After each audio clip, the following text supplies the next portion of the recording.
Kilala ang emergency response hotline ng USA sa buong mundo. Kahit hindi naaabot ang serbisyo sa ibang bansa, tanyag ang kanilang hotline na 911. Noong taong 2018, binigyang pansin na ito ni dating Pangulong Rodrigo Duterte na ma-implement na rin ito sa Pilipinas.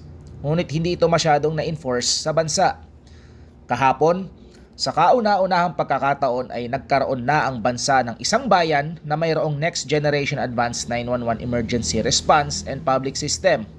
Ito ay ang mismong system na ginagamit sa USA na 911. Ito ay ang bayan ng Morong sa lalawigan ng Rizal. Itong events na ito ay I'm so very proud para sa akin. At lalo-lalo na sa aking mga kababayan, halos maraming nag-aantay para sa event ito.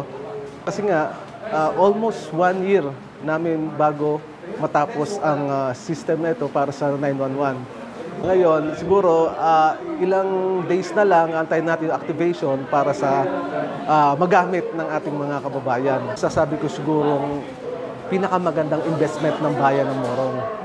So in the long run, ito ay matagal nilang mapapakinabangan. Hindi lang sa lagi silang ligtas. So ito rin yung magbibigay ng mabilis na emergencies at crisis situations para rito sa aming bayan ng Morong. Ang Next Generation Advance ay kilala sa buong mundo bilang mga innovators sa mga system ng pagresponde sa emergency situations.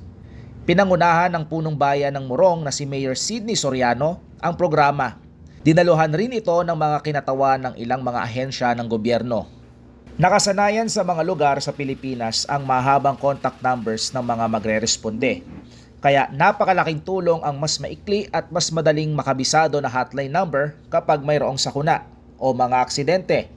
Pinpoint location at real-time ang access ng system sa mga tumatawag sa hotline.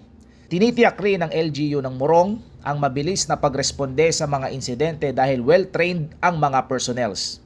Ayon rin kay Mayor Sidney, nasa 1 taon rin ang kanilang preparasyon para maisakatuparan ang proyektong ito. Umabot naman sa 3.5 million pesos ang gastos ng Morong bilang second-class municipality.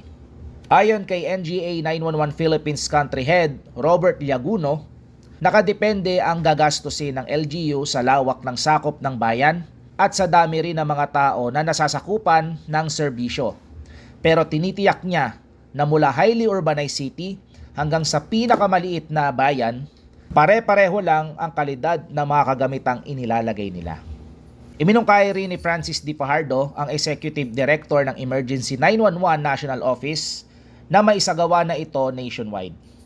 At ito na nga marahil ang pinakaunang hakbang ng bansa para mabago ang mukha ng teknolohiya pagdating sa pagresponde sa mga sakuna na magliligtas ng maraming buhay.